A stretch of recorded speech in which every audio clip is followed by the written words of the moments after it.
अस्सलाम वालेकुम, very good evening to all of you. आप देख रहे हैं पसे पर्दा और मैं हूं नादिया नकी। क्रिकेट फीवर तो ऑन है ही, लेकिन साथ साथ वजीर आजम जनाब इमरान खान साहब क्योंकि पाकिस्तान वापस आ चुके हैं और यहाँ पर काफ़ी ऐसे चैलेंजेस दरपेश हैं जिसके हवाले से मौजूदा हुकूमत को उनसे निमटना भी है और वो रिलीफ भी फराहम करना है। सबसे बढ़कर महंगाई है जिसके हवाले से अब जाहिर है कि IMF की जो अब शराइत तय होंगी उसमें पता चलेगा। चहमगोइयाँ तो ये है कि शायद पेट्रोल की कीमत एक मरतबा फिर बढ़ानी पड़े। अलबत्ता बिजली जो है वो कराची के सार्फिन के लिए जो है वो आज महंगी कर दी गई है। डॉलर जो है उसको भी आप देख ले, हर दिन के हिसाब से डॉलर की एक ऊंची उड़ान है और रिकॉर्ड अपना कायम करता है।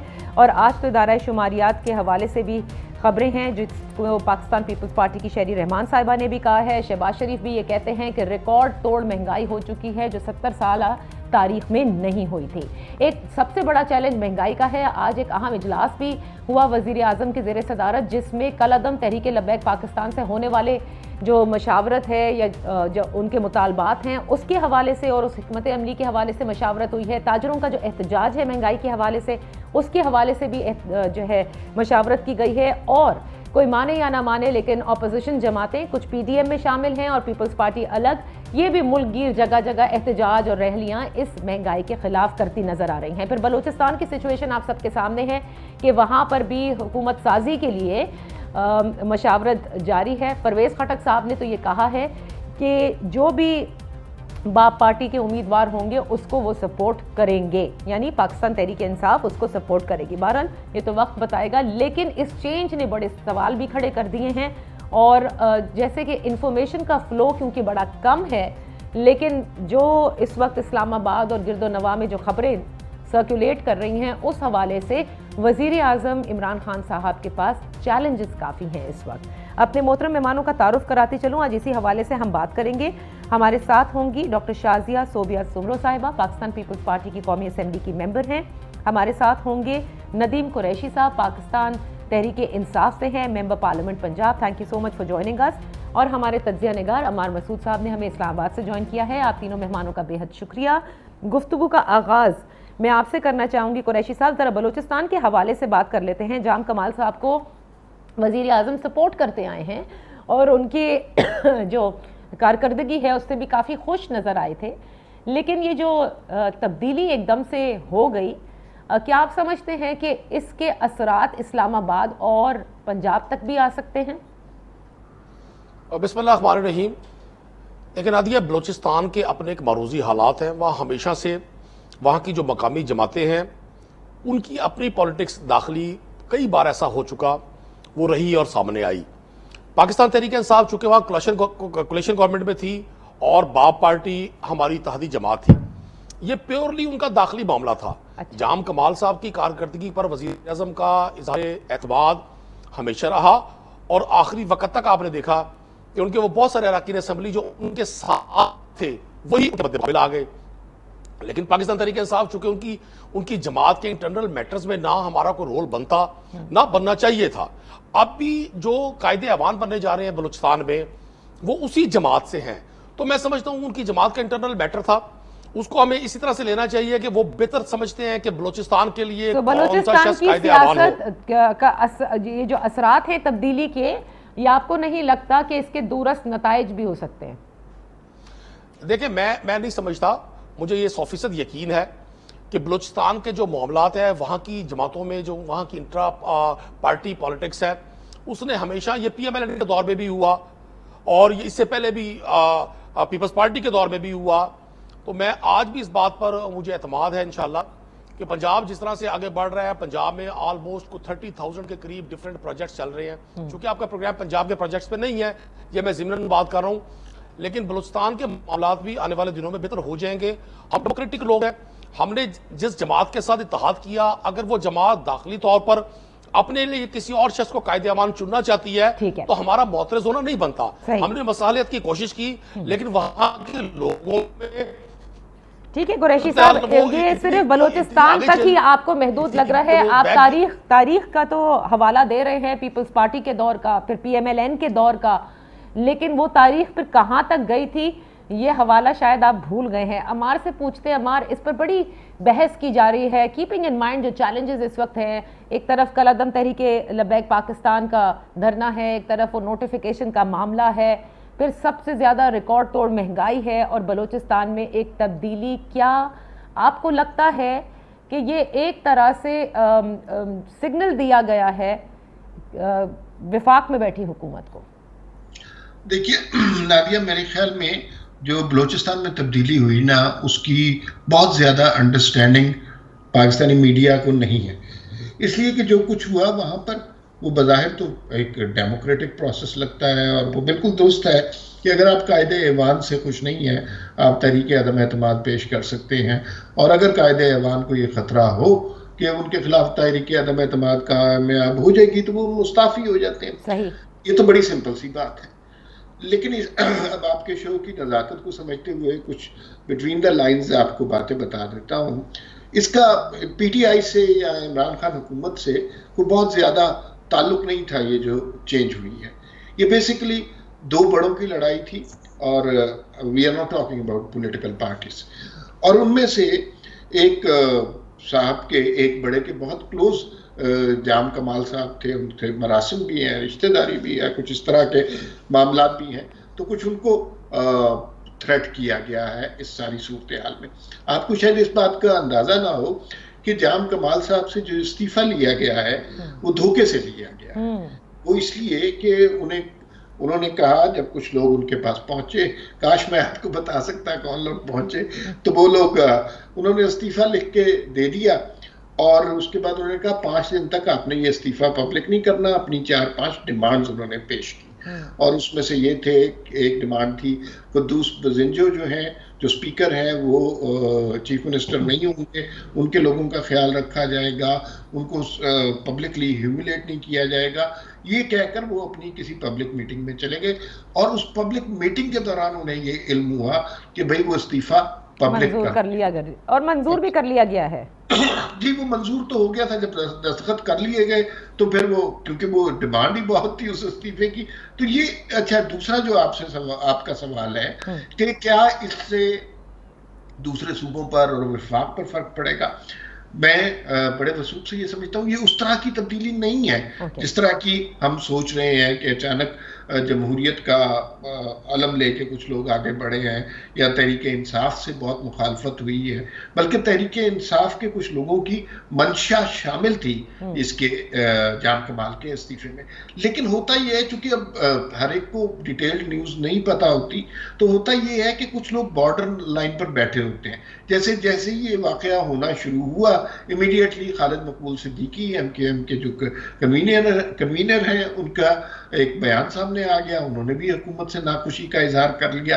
पंजाब में भी मुस्लिम लीग अभी तक किसी तब्दीली में इंटरेस्टेड नहीं है, इन हाउस चेंज में। लेकिन आप वहां पे देखेंगे कि जिस दिन चौधरीज की तरफ से ये बयान आना शुरू हो गया कि वो हुकूमत से खुश नहीं है, और ये उनका अपना बयान नहीं होगा, आपको पता है किसका बयान, जी वो जिस वक्त ये होगा तो फिर इसका इम्पैक्ट वफाक पे भी पड़ेगा और दूसरे सूबों पे होगा। लेकिन लोगों की हौसला अफजाई जरूर हुई है इस पूरी तब्दीली से। अच्छा, मैं यहाँ पर एक छोटी सी ब्रेक लूंगी। ब्रेक से जब हम वापस आएंगे, जो इस वक्त सबसे बड़ा चैलेंज है वो महंगाई का है, और जिस तब्दीली का आप जिक्र कर रहे हैं, या बहुत से लोग ये समझ रहे हैं कि बलूचिस्तान में prove to be a whistle blower.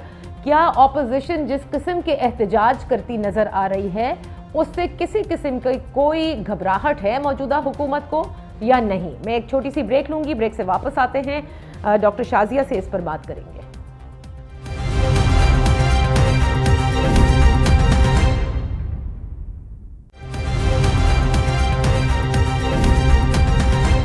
Welcome back. Record तोड़ महंगाई, आपकी जमात ने भी, डॉक्टर शाजिया, ये कहा है कि मुल्क गिर एहतजाज होंगे और रैलियां निकाली जाएंगी, और पीडीएम भी यही काम कर रहा है। आपको ये लगता है कि इस एहतजाज से कोई असर पड़ सकता है? And what exactly are you looking for?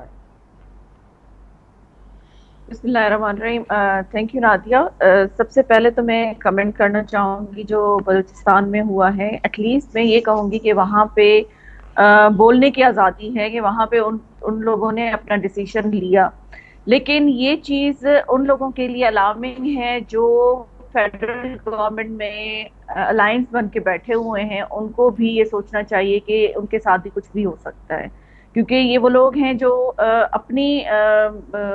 कोई भी अपनी जो इंटरेस्ट होगा उसके लिए किसी की भी कुर्बानी दे सकते हैं। दूसरी बात आपने की महंगाई की, तो मेरे ख्याल में ये वो लोग हैं जिन्होंने कहा था कि हम सब चीजें 100 डेज में सही कर देंगे। 90 दिन में ये करप्शन खत्म करने आए थे, 1 करोड़ नौकरियां देने आए थे और 50 लाख घर देने आए थे। तो मेरे ख्याल में वो वादे तो वफा नहीं हुए, लेकिन लोगों को इन्होंने जरूर बेरोजगारी और खुदकुशी पे मजबूर कर दिया है कि जितने लोग रोजगार नहीं मिला उससे ज्यादा बेरोजगार हो गए। और हमारी जमात हो, हम चाहे पीडीएम का हिस्सा थे या हम पीडीएम का हिस्सा नहीं है, लेकिन हमने जमहूरी रवायात को फॉलो करते हुए वो मुल्क की एहतजाज जरूर करेंगे, मुल्क के कोने कोने में अवाम के साथ खड़े होंगे जो इस मुश्किलात का सामना कर रही है। अभी आपके सामने मेरे ख्याल में आप मीडिया पर्सन है, आपको ज्यादा नॉलेज होगी कि जो मुझे पता है अभी तक 23 टाइम्स जो है वो पेट्रोल की कीमतों में इजाफा हुआ और अभी आगे सुन रहे हैं कि 10 रुपए या 15 रुपए और कीमत बढ़ जाएगी। तो ये सिर्फ ये बता दें कि ये गुर्बत खत्म करने आए थे या गरीब को ही खत्म करने आए थे। क्योंकि आपने कहा था कि पिछली गवर्नमेंट जो थी वो करप्ट थी, चोर डाकू थी और वो एनआरओ मांगती थी। ठीक है डॉक्टर शाजिया, लेकिन एहतजाज से आप लोग क्या हासिल करना चाहते हैं? क्या आप लोग कबल अस वक्त इंतखाबात के लिए ये प्रेशर डालना चाहते हैं? ठीक है, आप पीडीएम से अलग हैं इस वक्त, लेकिन पीडीएम और आप एक ही मौक़िफ़ पर इस वक्त एहतजाज कर रहे हैं। क्या मतलब क्या हासिल क्या करना चाह रहे हैं इस एहतजाज से? देखिए नादिया, यहाँ पे सबसे मेन चीज जो है वो है अवाम की रिलीफ, अवाम को तकलीफ से निकालना, चाहे वो नए इलेक्शन की सूरत में हो या इस हुकूमत को घर भेजने की सूरत में हो। एटलीस्ट ये तो होगा ना कि अवाम को इस महंगाई में जो सांस लेने में तकलीफ हो रही है या जो अपने जब घर जाते हैं तो उनको ये आसरा नहीं होता कि उनके बच्चे खाना खा सकेंगे रात का या नहीं खा सकेंगे। सुबह जब वो घर से निकलते हैं तो वो अपने बच्चों को भूखा छोड़ के आते हैं। बहुत सारी फैमिलीज ऐसी हैं जिनको मैं जानती हूँ कि उनके बच्चे सुबह में भी कुछ खाए बगैर स्कूल जाते हैं, अगर वो स्कूल नहीं भी जाते तो बगैर खाए पिए घर पे बैठे हुए होते हैं और रात तक उनको भूखा बैठना पड़ता है जब तक वो घर काम खत्म करके घर कुछ खाने के लिए लेकर ना जाए। तो ये अवाम जो ये लोग जो है ना, ये अपनी ठंडे कमरों में बैठ के अवाम के फैसले करते हैं, ठंडी गाड़ियों में घूमते हैं। इनसे कहें कि एक दफा निकल के अवाम के बीच में आए ताकि इनको पता चले कि अवाम किस मुश्किलात का सामना कर। कुरैशी साहब, आज परवेज खटक साहब के जो भाई हैं, भतीजे हैं, उन्होंने तो तहरीक इंसाफ से अलहदगी का ऐलान भी कर दिया है और वो अलहदा हो गए हैं। महंगाई क्या आप समझते हैं, क्योंकि बड़ी तौजीहात बड़े वुज़रा पेश करते हैं कि ऐसी कोई महंगाई नहीं है और अशारिये बताते रहते हैं कि बड़ी अच्छी रेमिटेंसेज और अच्छा फलाना और अच्छा ढिमकाना, आप लोगों को इस बात का एहसास है कि बेइंतहा महंगाई होती जा रही है और मज़ीद होने की तवक्कुआत हैं? क्योंकि IMF के साथ जो इस वक्त आप लोगों के मज़ाकरात चल रहे हैं उसके बाद मज़ीद कोई कड़वी गोली भी आएगी पेट्रोल की सूरत में। लेकिन आदिया, कोई शक नहीं है, बिल्कुल महंगाई है। और मुझे जहां बात करने का मौका मिलता है मैं खुद भी अर्ज करता हूं, गुजारिश करता हूं। मैं खुद भी इस महंगाई का विक्टिम हो चुका है, मैं मिडिल क्लास को रिप्रेजेंट करता हूं, मिडिल क्लास से हूं। अच्छा, अभी डॉक्टर शाजिया साहबा फरमा रही थी, इन्होंने बड़ी खूबसूरत गुफ्तगू की और ये मीठी मीठी बातें ही होती हैं जो आप अपोजिशन में बैठ के लोगों को देते हैं।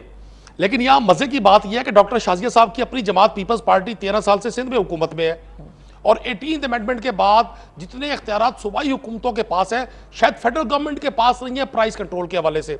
और फिर जिस पॉलिटिकल पार्टी की अम्ब्रेला के नीचे ये जदोजहद कर रही है जरदारी साहब की, उनकी तो अपनी शुगर मिल्स है, तो ये सिंध में चीनी का रेट कम कर दें, ये सिंध में आटे का रेट कम कर दें, ये सिंध के उस गरीब की, हारी की, किसान की बात करके जो ये पिछले 30-40 साल से लोगों को रोटी कपड़ा मकान का स्लोगन दे के लोगों को बेवकूफ बना रहे हैं, ये अपनी बात बताएं।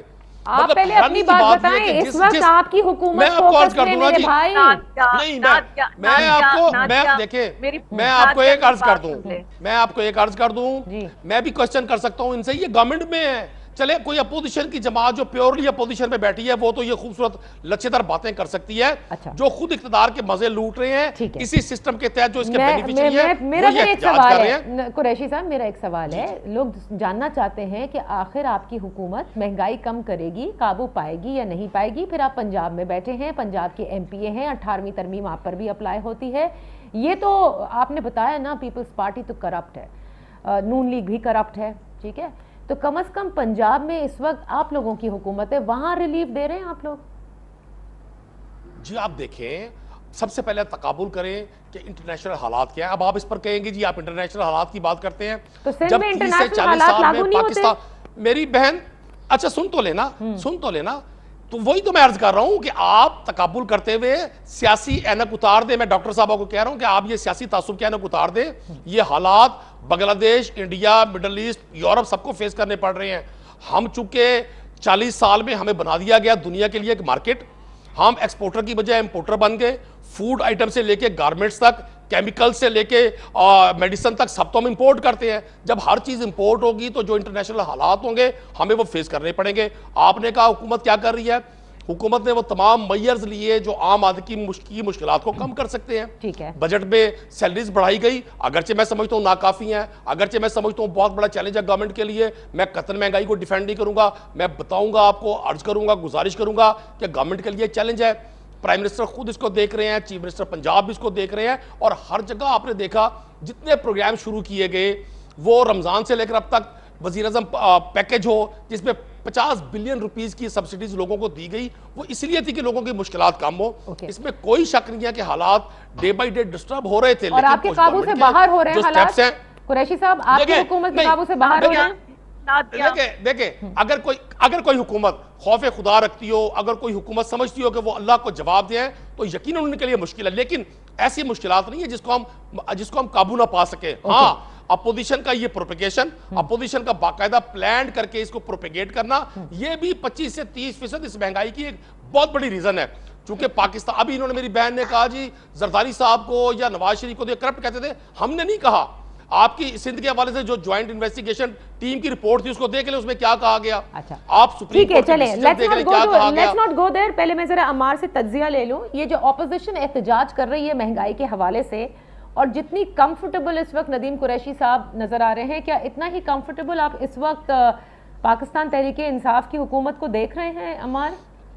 मेरे ख्याल में मेरी नदीम कुरैशी साहब से ये कोई पहले मुलाकात नहीं है, लेकिन यकीनन ये बहुत मौजूद रुकने असम्बली हैं।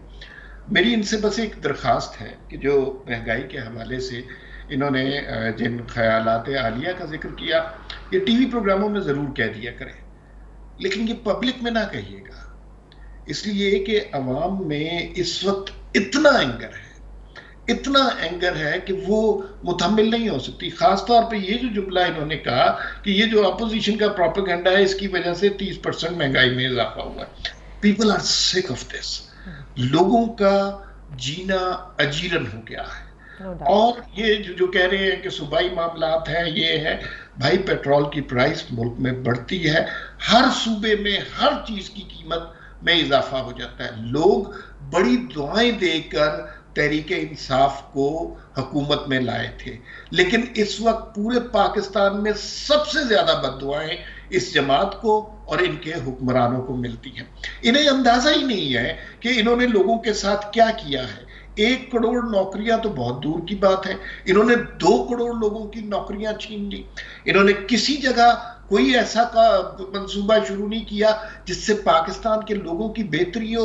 हम पाकिस्तान के लोग क्या लंगर खाने ही डिजर्व करते हैं, भीख में लगी हुई रोटी डिजर्व करते हैं, हम महंगी दवाई डिजर्व करते हैं, हम बिजली गैस कमयाब है, गैस आ नहीं रही और गैस के ज्यादा बिल डिजर्व करते हैं। तो ये इसका इल्जाम अगर किसी और पर डालने की कोशिश करेंगे, ये अपनी हुकूमत के पहले साल कहते हैं कि लोग करप्ट थे, ये हो गया वो हो गया, अब अगर ये बात करेंगे तो लोग तो इनको नहीं छोड़ेंगे।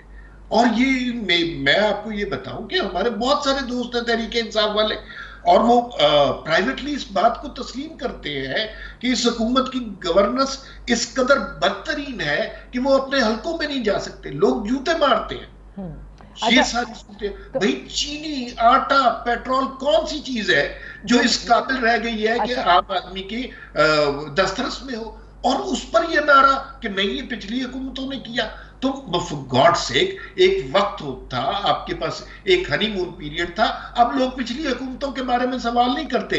अगर लोगों ने अब भी पिछली हुकूमतों के बारे में सवाल करना है तो फिर उनकी हुकूमत होनी चाहिए थी। अब लोग आपसे सवाल करते हैं। अच्छा, लेकिन एक चीज before we take a break, क्योंकि अभी जाहिर है कंफर्म न्यूज तो हुकूमत का जैसे नोटिफिकेशन सामने आएगा तो हम कह सकेंगे, लेकिन ये इत्तलात जरूर हैं कि नोटिफिकेशन जो है वो DGISI का जारी हो गया है, और जो लेफ्टिनेंट जनरल नदीम अंजुम हैं उन्हीं को ISI का DG जो है वो बनाया गया है। अच्छा, इससे कबल जो है वो मुलाकातों के हवाले से भी जो है वो ज़राए की इत्तलात थी। मैं सिर्फ ये पूछना चाहूँगी अम्मार, महंगाई और ये वाला इशू को अगर आप कंपेयर करें, आप क्या समझते हैं today the prime minister and his government stands confident? Just in a line before we take a break. They are not.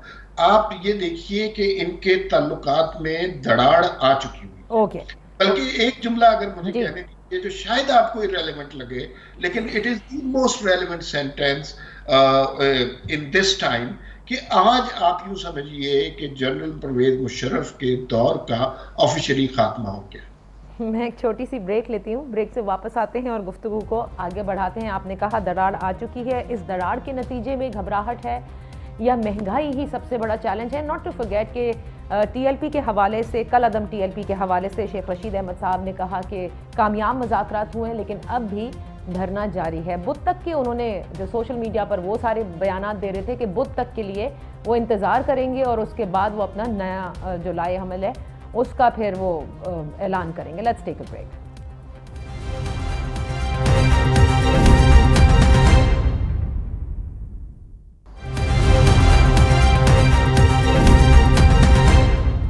Welcome back. Doctor Shazia आपकी तरफ आऊँगी। ब्रेक से पहले जो अमार कह रहे थे कि जो दरार है वो फिर भी पड़ चुकी है, गो के नोटिफिकेशन भी इशू हो गया, वही हुआ जैसा कि बात की जा रही थी, लेकिन ये इसके बाद जो है वो सपोर्ट शायद ना रहे। क्या आप भी ऐसा ही देखती हैं और क्या यही वजह है कि ऑपोजिशन इस महंगाई को कैश कर रही है? अब देखिए नादिया, अभी मैं तो शुक्रिया अदा करना चाहूँगी कुरैशी साहब का कि उन्होंने बहुत अच्छा डिफेंड किया अपनी पार्टी को खुशी बचाने के लिए। दूसरी बात यह है कि अगर उनको याद हो 2010 में जो आलमी मार्केट में पेट्रोल की कीमत थी वो बहुत ज़्यादा थी और हमारे मुल्क में फ्लड जैसी परेशानी आई हुई थी, और उसके बावजूद भी पाकिस्तान पीपल्स पार्टी की गवर्नमेंट ने ना तो उस महंगाई का बोझ अवाम के ऊपर डाला बल्कि पेंशन भी और सैलरीज भी इंक्रीज की थी। अभी उन्होंने सैलरीज इंक्रीज करने की बात की है तो वो जरूर उन्होंने इंक्रीज की है इस बजट में, सिर्फ प्राइम मिनिस्टर और प्रेसिडेंट साहब की, जिनका गुजारा 2 लाख में भी बहुत मुश्किल से होता था। तो ये मुझे सिर्फ बता दें कि जो 15,000 या 16,000 कमाते हैं वो अगर 6,000 रुपए बिल बिजली का भरते हैं तो वो अपने बच्चों की फीस, अपने बच्चों की मेडिकल की परेशानी या अपने घर का किराया कैसे दे सकते हैं? और जो इमरान खान नियाजी साहब ने कंटेनर पर खड़े होकर बिजली के बिल जलाए थे और सिविल नाफरमानी के फरमान जारी किए थे, तो उसको वो किस नजर से देखते हैं? और अभी जो ये बात कर रहे थे कि महंगाई नहीं है, तो मुझे ये बता दें कि इनके जो 37 में से 36 जो मिनिस्टर्स हैं उनके लिए इंपोर्टेड गाड़ियां आ रही हैं पंजाब कैबिनेट में, तो वो कहां से आ रही हैं? वो आवाम के टैक्सेस के पैसों से आ रही हैं। क्या वो उसके लिए उसको भी डिफेंड करेंगे? तो ये सारी चीजें हैं, और हम अपनी इंपोर्ट क्यों नहीं खत्म कर रहे हैं? बाहर से इंपोर्ट की चीजें क्यों मंगवा रहे हैं? उनको कंट्रोल क्यों नहीं कर रहे हैं? इंपोर्टेड गाड़ियां क्यों मंगवा रहे हैं? क्यों नहीं उस चीज पे कंट्रोल कर रहे हैं? ये तो वो पॉलिसी मैटर्स है जिन पे आप बात कर रही हैं। मैं आप इस हुकूमत को अपनी पूरा टेन्योर कंप्लीट होता देख रही हैं?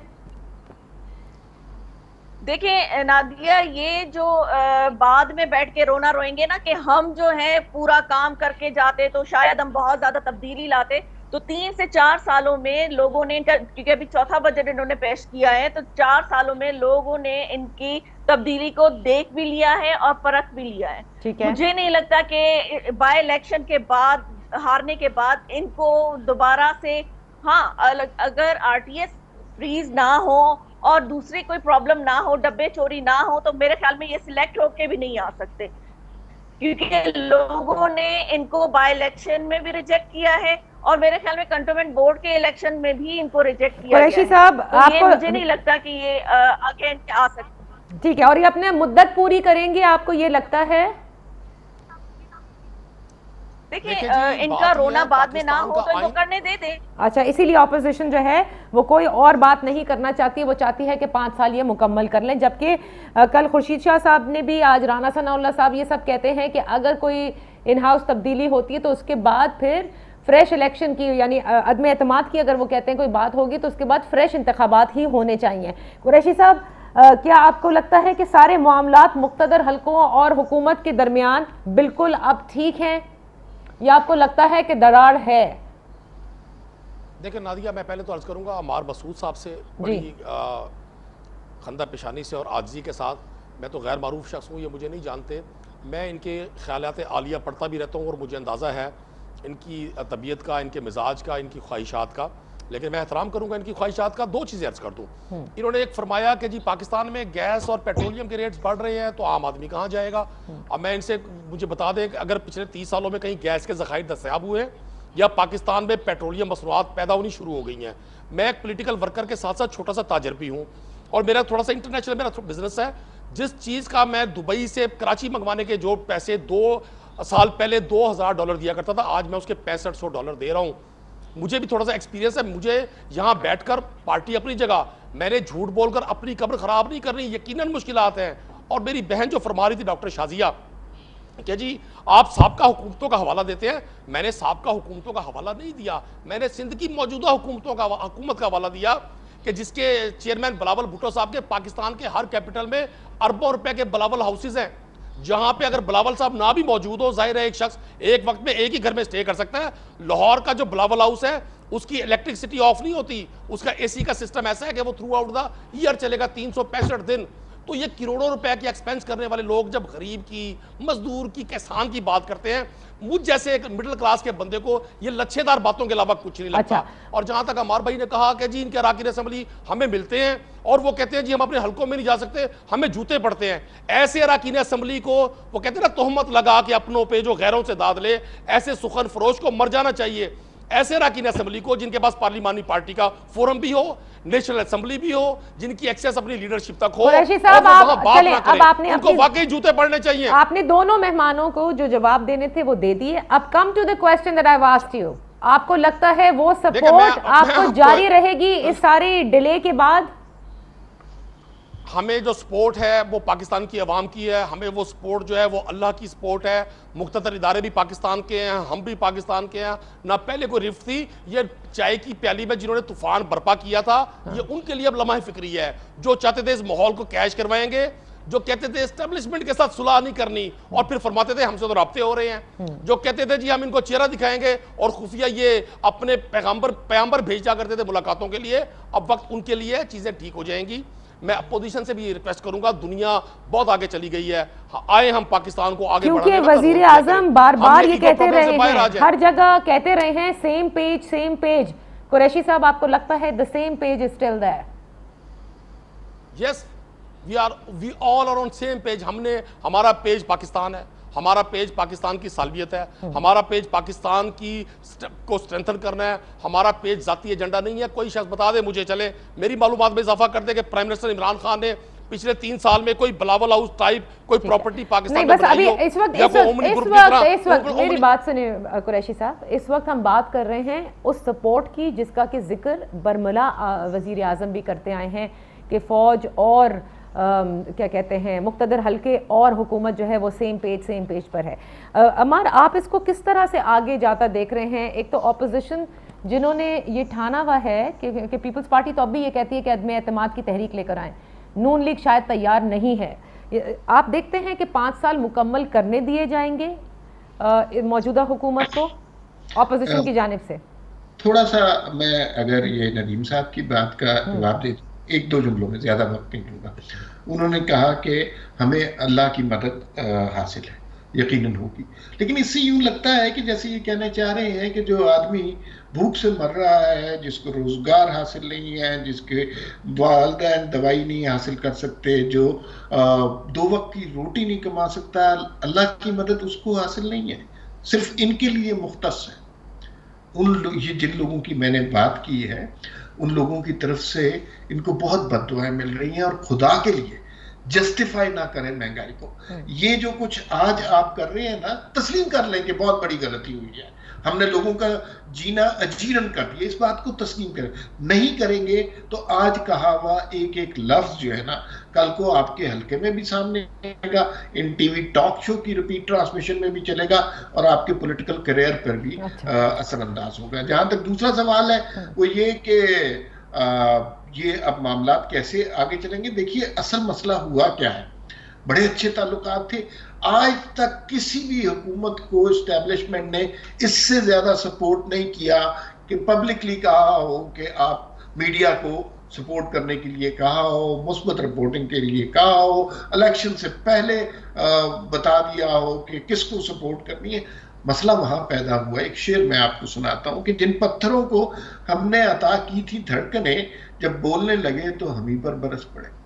जब आप इस तरह के लेपालक सियासतदान या हुकूमतें रखते हैं तो वो आप तवक्को रखते हैं कि वो सर तस्लीम खम करेंगे, लेकिन अगर जरा सा भी आप कुछ उनके सामने कहेंगे, उन कुव्वतों के सामने, तो वो उठाकर आपको खसो खाशाक की तरह बहा कर ले जाएंगे। अब जो ताल्लुकात में दरार आ गई, इसके पास 2-3 ऑप्शंस हैं। आई एम वेरी क्लियर कि अब ये हुकूमत अपने मुद्दत पूरी नहीं करेगी। मेरी बड़ी ख्वाहिश है कि ये हुकूमत 5 साल पूरी करे ताकि डॉलर यहाँ पर 350 का हो, पेट्रोल 200 का हो, अल्लाह ना करे।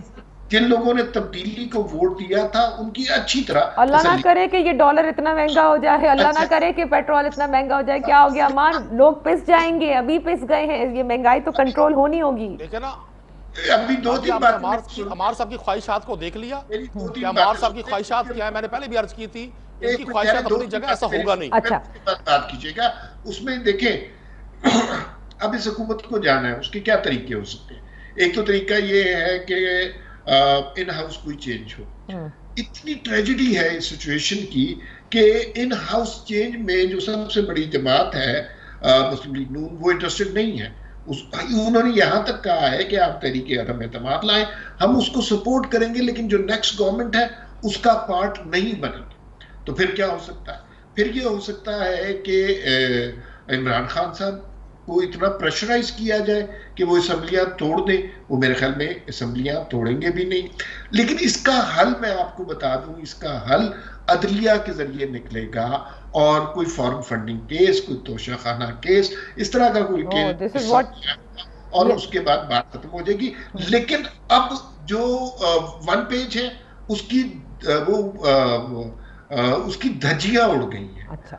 और अब आप अगले कुछ अरसे में देखेंगे कि जिस तरह इन्हें बहुत प्यार लाड से तमाम तर कुव्वतें बरूए कार लाकर इन्हें हुकूमत में लाया गया था, अब तमाम तर कुव्वतें बरूए कार ला के इनसे निजात भी हासिल की। ये आपका तज्जिया है, thank you so much Ammar. Unfortunately वक्त खत्म हो गया, लेकिन इसके ऊपर हम मजीद डिबेट कर सकते हैं आने वाले दिनों में। जो महंगाई का हवाला दे रहे हैं आप, IMF से जब सारी मामला तय हो जाएंगे फिर उसकी शक्ल सामने आ जाएगी कि मजीद और क्या क्या स्टेप्स लेने हैं। बहरहाल मौजूदा हुकूमत को महंगाई पर काबू पाना होगा, इसलिए क्योंकि रिकॉर्ड तोड़ महंगाई ही इनके लिए सबसे बड़ा चैलेंज साबित होगी। अल्लाह हाफ़िज़।